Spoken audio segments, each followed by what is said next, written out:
Hello everyone, it's Sajad. I hope you've had a great start to the week. In this video, I want to cover the S&P 500. We're going to touch on Apple as well, and also some economic data we've had last week. So firstly, just quickly touching on futures, we're above the 3400 level, and we had some news from the US yesterday. So Trump talking about fast tracking a vaccine and possibly to issue an emergency use authorization. And what we've seen from the stock market over the last few months is any kind of positive news with regards to a vaccine or an earlier vaccine is obviously very much welcome. So the European indices are trading higher today, but we'll get back onto the stock market in just a minute. Now, in terms of the economic calendar, we have Jerome Powell speaking later in the week.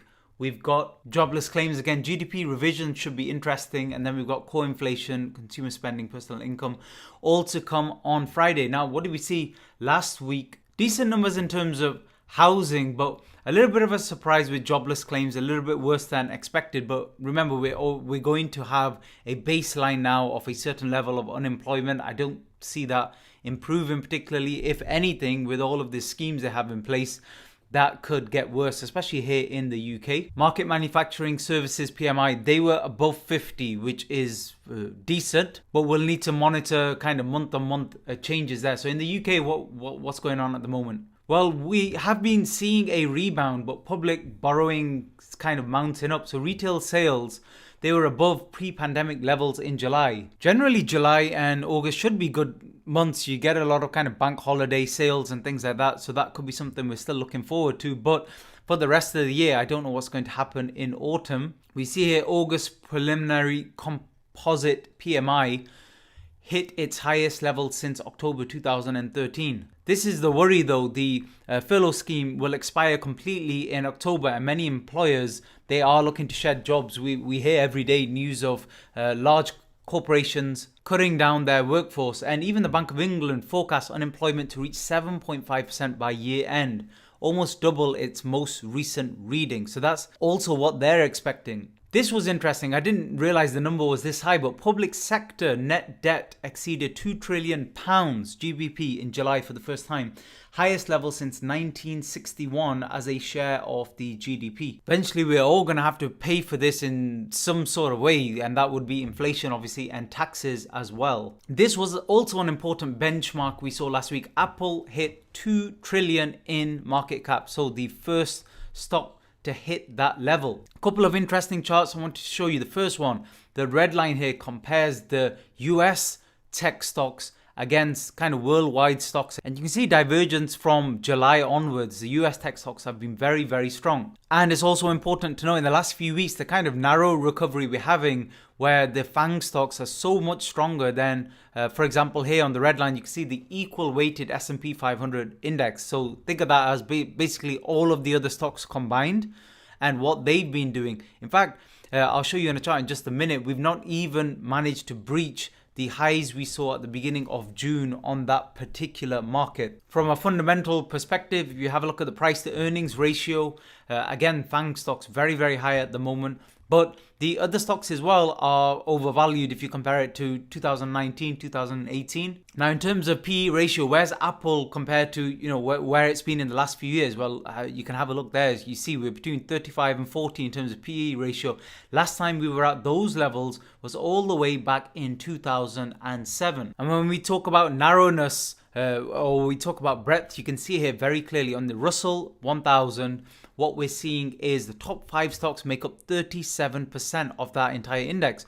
The S&P 500 at the moment, the top 5 stocks make up nearly a quarter of the entire index. What that means is the other 495 companies only make up 77%. As I mentioned in my previous videos, this is important because if we see any big movement in the likes of Apple, Microsoft, etc., that will impact the wider stock market index. There's no way we can actually ignore that now. So if Apple gets any bearish news in the next few weeks, or Microsoft, anything that's particularly significant, we have to consider that as a general mover off the markets. Okay, so let's get onto the stock market. The first one I wanted to show you, we're just going to have a look first at the Dow Jones Industrial average. So I've just marked off there at the top the all-time highs we actually saw on the 10th of February. And again, I'm just looking back at this move we had down from June. So if that was an entire correction, as we're moving up here, you can see there's been a lot of overlapping price action on the DJI.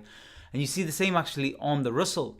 So what that means is more likely that this was some sort of triangle. And we know we can only get triangles in wave 4 or wave B. So if this is a wave 4 triangle, and we had a new impulse started from here, 1, 2, 3, 4.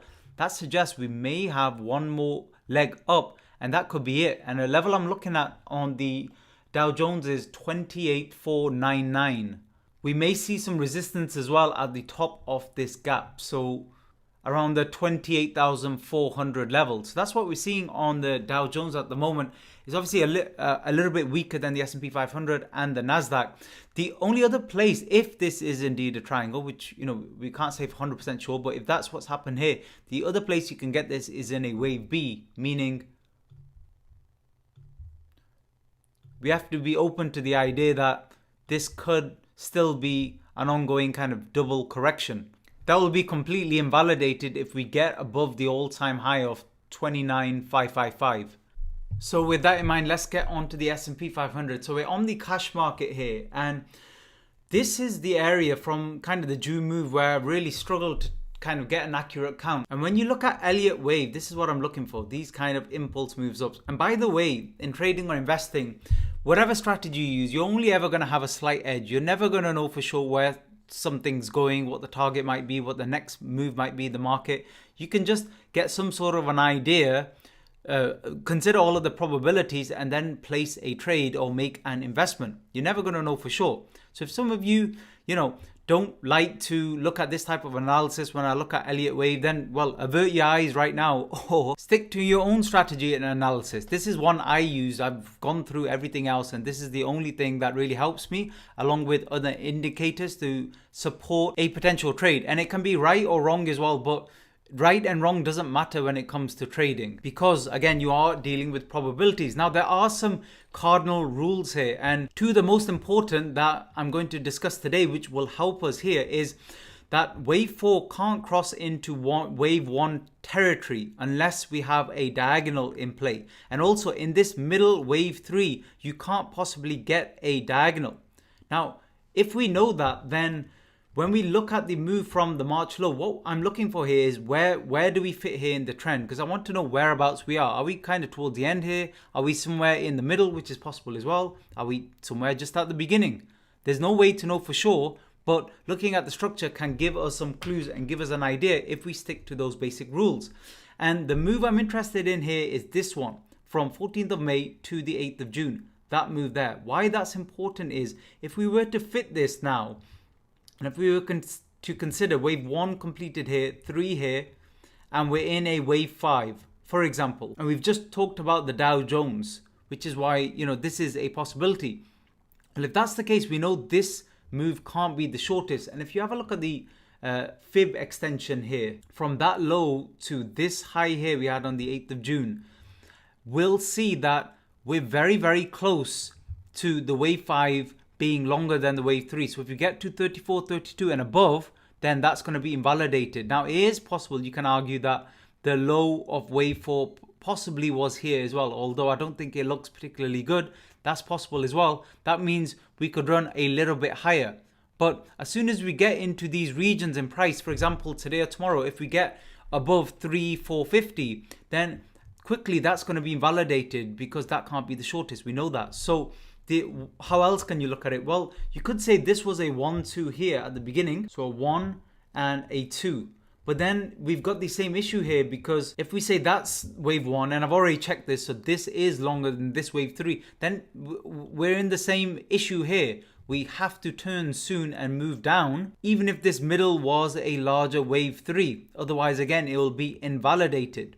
And I've also drawn above here, above this June high, I've marked that level off, the 3230 level. Why that's really important is because of this potential scenario. So the next scenario is, what if The entire move up to that June high was the first move, and now we're having we're in the process of a third wave. So that was the second wave correction here. Now, first issue with that is that was very shallow, so you usually would expect it to be a little bit deeper, but that's fine. It still is possible. Now, if that's the case, then we really shouldn't, with this wave 3 ending or wave 4, we shouldn't go into that wave 1 territory. So if you do get a correction down, it should not go under 32.30. Now, if it does, then I know that the probabilities are a lot higher that we'll get a deeper correction ensuing. So that's why I look at certain levels, and that's why they're more important than other levels. Now, the problem we have is, so that's overall what I'm looking at here. So if we look at this structure from the 15th of June low, this is another problem here. So if that was a 1, 2, 3, 4, we've got overlapping structure, and you can only get that in either a wave 1 or a wave 5 or an A and a C as well. So if this is a wave 1, so that's a 1, 2, then currently what we're doing here is we're in some sort of wave 3 here. So we should expect a lot more upside, possibly to the 3600 level and above. That's possible.